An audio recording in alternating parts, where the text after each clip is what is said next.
Anbernic has been consistently releasing devices throughout 2023, and very few of them have really hit a home run, at least for me. Their most recent release, the RG Nano, is a really fun device, but on such a mini device, your gaming experience is only going to go so far. Before that, the RG35XX was a great return to form, but their releases in between, specifically the RG505 and the RG405, were devices that really just didn't do it for me. The 505 was ugly, had broken software for a while, and the battery was totally borked. The RG405M had a ton of potential, but a poor build quality that made it unusable for me. Now we've got the 405V, the vertical variation of the 405M. It has the same specs as the 405M, the 505, and one of my favorite devices from this year, the Retroid Pocket 3 Plus. How does a 4x3 aspect ratio vertical device stack up against those? Are there any software or hardware optimizations for better performance? We're going to do a deep dive into the hardware, software, and gaming experience of the Anbernic 405V. So get subscribed and let's get right to it.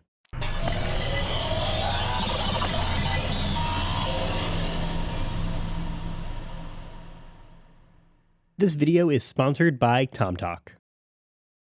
Are you tired of not having a convenient way to take your Steam Deck or Asus ROG Ally with you on the go? When you're gaming on the go, you probably just haphazardly throw your device in your backpack and you're on your way. But that can lead to scratches, dents, or even cracked screens. But the TomTalk carrying bag is here to solve all your problems. It's created specifically to fit the Steam Deck or the Asus ROG Ally perfectly. It's got a W-shaped structure for enhanced protection. It's even detachable. The water-resistant recycled fabric and YKK zipper ensure a durable, on-the-go gaming experience for your handheld device. Its soft interior will keep your device perfectly protected and finally give you that peace of mind when taking your Steam Deck or Asus ROG Ally on the go. You can pick up the TomTalk carrying bag on Amazon today. And if you stick around, we've got a special offer just for you. If you use the link in the description and the discount code TomTalkA05, you can get 10% off your order. That's right, that's TomTalkA05 for 10% right now. Is quality tested. If you ever find that one of our products is not performing as promised, simply contact us. To prolong your privilege, be sure to scan the barcode on your product for an extra 12 months of warranty time. And thanks to TomTalk for sponsoring today's video. The RG405V unboxing is pretty standard. We've got the device at the top with a USB-C cable, screen protector, quick start guide, and if you paid a little bit more, a microSD card preloaded with games. I've got the 128GB packaged in here, so we'll definitely take a look at what games are included a bit later.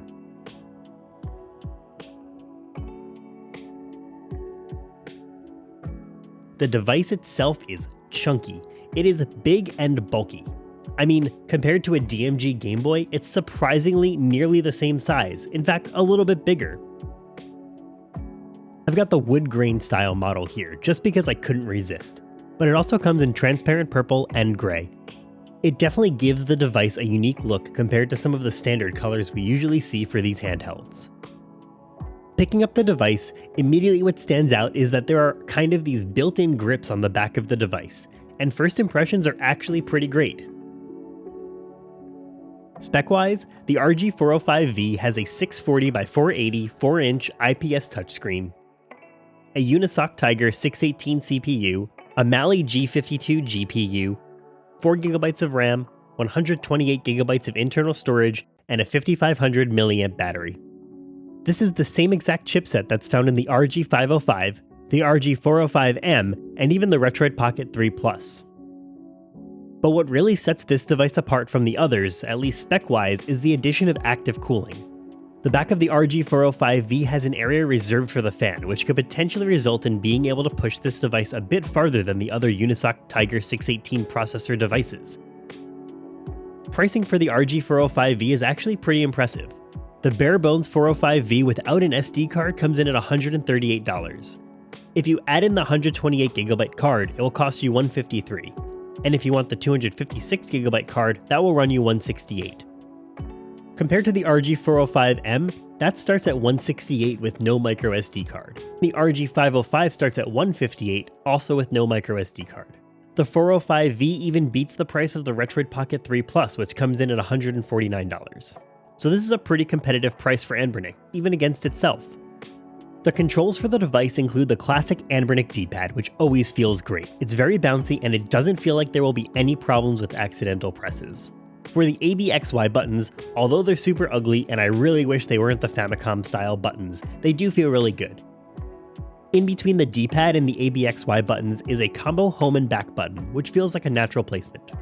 Below, we have two analog sticks, both of which are Hall sensing, so we should experience no stick drift.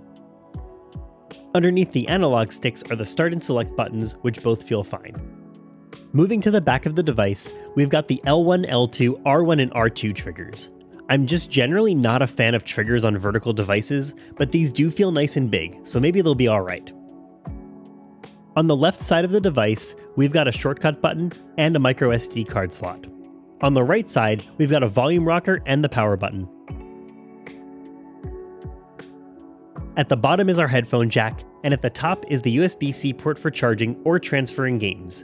We've also got some vents here for the active cooling. Unfortunately, when it comes to pocketability, at least with my jeans, I would not call the 405V pocketable. The analog sticks protrude a bit too much, and the size of the overall device is just way too chunky. The screen on the RG405V is top-notch though. It's nice and big with minimal bezels. It's also great to see that Anbernic is moving away from those big logos across the front of their devices too. But it wouldn't be a scattered brain Anbernic video if there wasn't some kind of hardware defect. The microSD card went into the 405V no problem the first time, but when I went to swap it out for my own brand name card, the actual reader gave out. Now I can't get the microSD card to click into place. So my device basically just doesn't have a microSD card slot. I'll admit that this isn't the end of the world since there already is 128GB of internal storage, but it is a hardware defect nonetheless, and you should be aware of it. Turning on the device for the first time is what I feel is the usual standard, subpar Anbernic experience. We've got the buzzword early 2000s looking installer screen with fun words like TF card, microphone, long endurance, and my favorite, FOTA. After the first setup process though, we're taken to what's become the standard Anbernic home screen. An anime background and a few pages of mostly pre-installed emulators with the inclusion of the Google Play Store and an alternative app store. As far as pickup and go though, Anbernic definitely gives you everything you need, especially if you've opted to include the microSD card. You can pretty much just jump into an emulator and get gaming. You can launch the included front-end experience with the function button next to the microSD card slot. The Anbernic front-end has historically been downright awful, but if you're wanting to just pick up and game, I don't think it's all that terrible. It just auto-detects your games based on the root folder, which is sorely missing on all of the other front ends.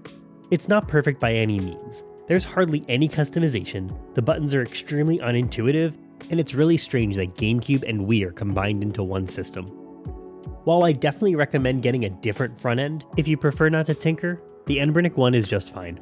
It's too bad there isn't an easy way to remap the function button on the left so that I can open up a different front end instead of the Anbernic one. Even though I still think the Anbernic launcher is bad, I will admit that every time I try out a new Anbernic device, I do think I see some small incremental updates. So maybe one day it will actually be pretty decent. But not today. When you pull down the control center, we can see a few Anbernic specific options. This includes a toggle to launch their own front end, the active cooling fan control, and a CPU control. I was able to get about 7 hours of gameplay on a single charge. This was with the high CPU setting on and the fan set to on all the time. To get so much gameplay out of this handheld is actually pretty great, and I'm definitely impressed.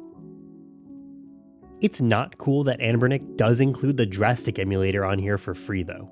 This is a paid DS emulator, and it works extremely well, so I definitely recommend you pick it up on the Google Play Store and support the devs.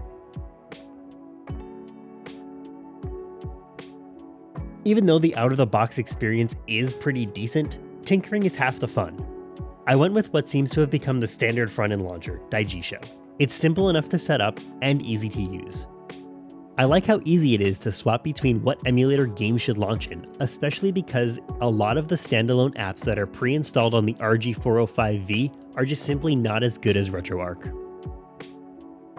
When it comes to game performance, we're going to get right to the big league systems. GameCube was truly impressive on the RG405V. If you're alright picking up the PAL version of some games, you can actually get a decent amount of games up and running at full speed. In fact, I was finding the experience of GameCube so fun on the RG405v that I started my first playthrough of Paper Mario: The Thousand Year Door on this device. I found myself playing for literally hours straight over the last few days. Not only was the battery life fantastic that it could support such long gameplay sessions, but the ergonomics of the device were surprisingly comfortable. Even Smash performed pretty great.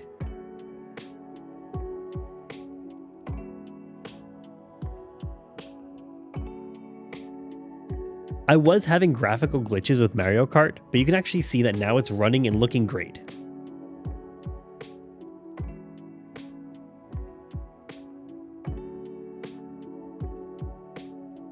I did find that Wii games don't run very well on here though. I tried out New Super Mario Bros., and even though I found a decent balance of tweaks, it was just running a bit too fast or a bit too slow that it just wasn't playable. PlayStation 2 performance though is surprisingly decent. I only had a little bit of slowdown during God of War, at least in the beginning of the game, but it's actually really stable overall. I found that Kingdom Hearts 2 performs really great on this device as well.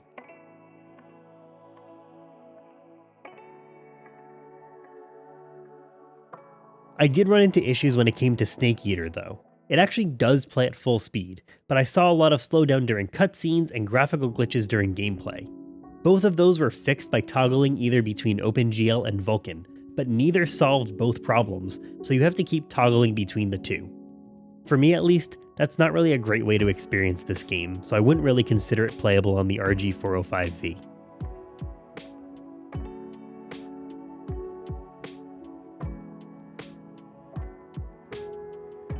When it comes to PSP, for some reason the PPSSPP emulator is set to run the games at full screen, so once you change around some of the settings so it runs at the native 16:9, it actually plays pretty well. Dreamcast is a good system to showcase here as well, with some of my favorites like Crazy Taxi performing great.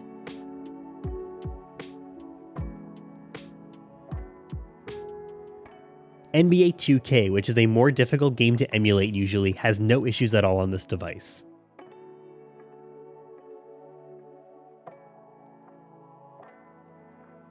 When it comes to 3DS emulation, Mario Kart 7 just couldn't run fast enough, even with a lot of different hacks and emulation speed adjustments. New Super Mario Bros. 2 ran surprisingly well though.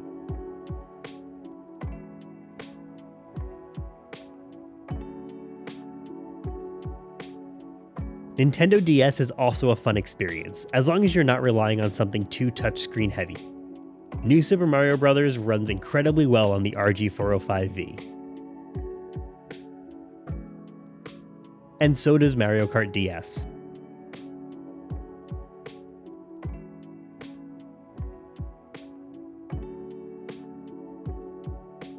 Nintendo 64 performance on this device is fantastic. Anything you throw at it, it pretty much plays perfectly. This even includes GoldenEye, which is historically harder to emulate. My brain will never adjust to GoldenEye controls though, so I just suck at it.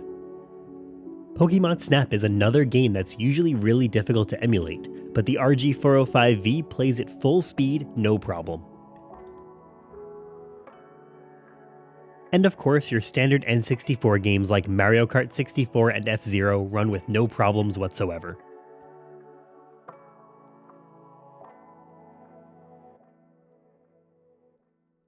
Even though these systems are easy enough to emulate, the classic handheld systems like Game Boy, Game Boy Advance, and Game Boy Color were a ton of fun here. The regular collection of home consoles also have no problem on the RG405v. SNES passes the Yoshi's Island test, PS1 performs great and is really fun to play here, and Genesis and NES don't even make the RG405v break a sweat. The native 4:3 aspect ratio really is a great way to experience these games, especially on such a high quality screen like this one. So where does the RG405v fit in the world of emulation handhelds? Well, I think it brings an interesting and unique take to the table. The active cooling is a nice to see feature in a vertical handheld. I like that Anbernic went back to the fun wood grain style, but still offers standard colors like gray and atomic purple. I also think it's great to see a pretty competitive price for pretty respectable hardware. As usual, I'm disappointed by the build quality since my microSD card slot broke almost immediately, but at least it doesn't make the device unusable. Compared to the RG505 and the RG405M, this is a no-brainer for the out-of-the-box experience. It's focused on emulation, it's got a unique look and feel, and it actually works. No button issues and no battery issues. In fact, the battery is amazing. Stacked up next to the Retroid Pocket 3 Plus, I would say they are comparable. If you prefer the widescreen, the classic stacked shoulder buttons, or want to expand your gaming beyond just emulation, the Retroid is probably the device for you. But if you're looking for emulation on a large 4:3 aspect ratio screen, the RG405v might be the perfect fit for you. All in all, if you're looking for fantastic N64 performance, some pretty good GameCube performance, and respectable PlayStation 2 performance for a handful of games, this device does stand on its own as something to consider. The vertical form factor is fun and unique, and while it's far from the best looking device, it does put ergonomics first with the device's built-in grips. If you're interested in the RG405v or any of the other devices shown off in this video, I've got links in the description of this video that you can use. But let me know down in the comments what you think. Is the RG405v a device you want to pick up? Are you waiting for a different emulation handheld? Have you seen the same Anbernic hardware issues that I've had in the last several releases? Make sure you subscribe if you like this video. You can also follow me on Twitch and Twitter so you don't miss future videos. And thanks for watching.